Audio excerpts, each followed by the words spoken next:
So quick question. When you think of drunk lesbian internet video, what's the first thing that pops into your mind?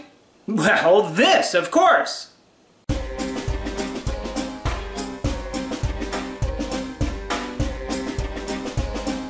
Hello Internet, this is Fords again, and I'm coming to you from my kitchen for a couple of reasons. Number one, because it's noon and I need to get this pot roast started so that it's finished by 6. But also because...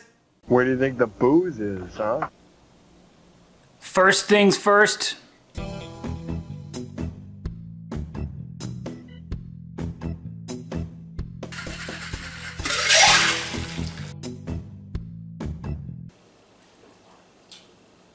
yeah. So around mid to late 2011, my buddy Dave sent me a link to this. Well, hello. Welcome to my drunk kitchen. First thing that came to my mind was, whoa, was that Pam Buck?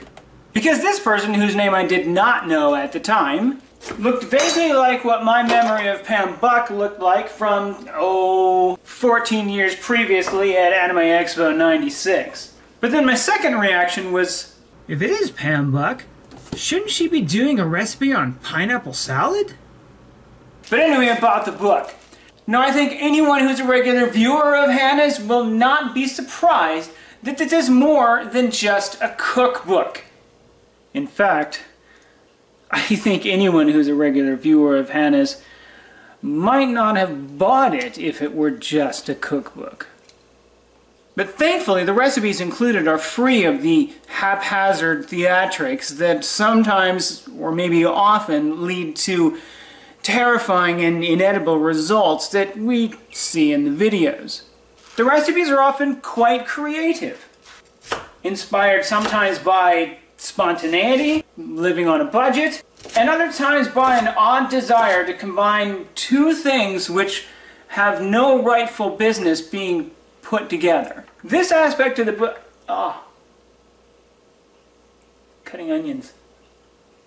This aspect of the book brought waves of nostalgia to me because it reminded me of my early 20s when me and my, unfortunately these days deceased, roommate would empty our pockets at the beginning of any given week and figure out how we were going to feed 2 humans and 2 cats for the next 7 days. So in other words, when it comes to the recipes, this book does not disappoint. A few do push the boundaries of unusual, and a couple are there purely for comedy. Now, I'm no stranger to cooking or cookbooks. I've been dealing with both with varying degrees of success since 1976. With that history in mind, please understand that this has become one of my favorite cookbooks. But of course, it's not just for the recipes. Couched in the book's wit are unconventional lessons about conventional life, fear, love, loss, acceptance, family. Each recipe, or at least most of them, includes a life lesson, which is thematically related to the recipe. Sometimes metaphorically even. The book is also sometimes painful. And I don't mean in the, oh my god, this is horrible, I don't want to read it sense. I mean in the emotional life journey sense. And because nobody is interested, I'll say it anyway. Here's a few of my favorite recipes. Dictators. I mean, how can you not want to eat something called dictators? Pan steak. Stir fries. I mean, just look at it!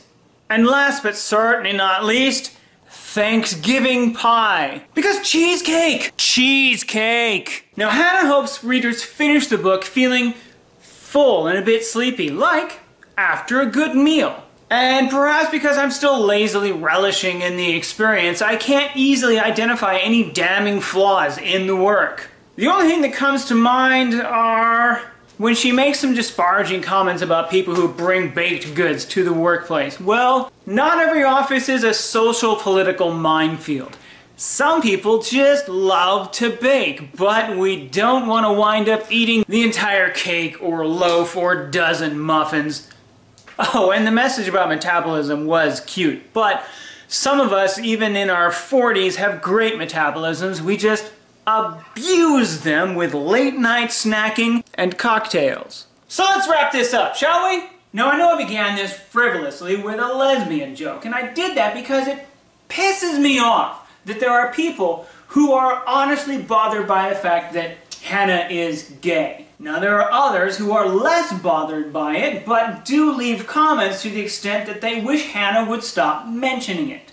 Now, if either of these apply to you, there are definitely several points in the book which you are going to find off-putting. But you know what? The problem is not with Hannah, the problem is with you. Ash Beckham said, we all have closets. And all a closet is a difficult conversation. Once you get that conversation out into the open, once you come out of the closet, to be able to express it freely, openly, without shame, or maybe without as much shame as when it was a secret, that feeling it's empowering, it's freeing.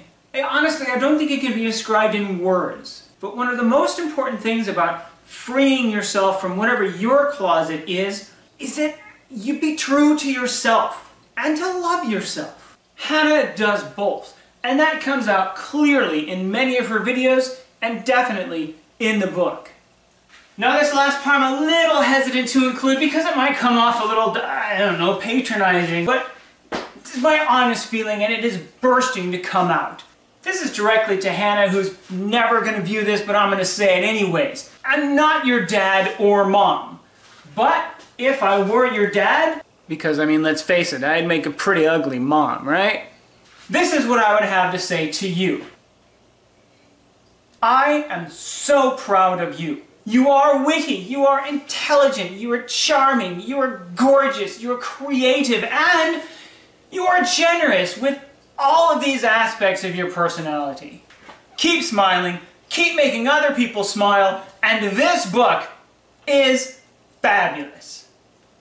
Oh, damn it, I was recording that whole time. Damn it. Shit. Cheesecake!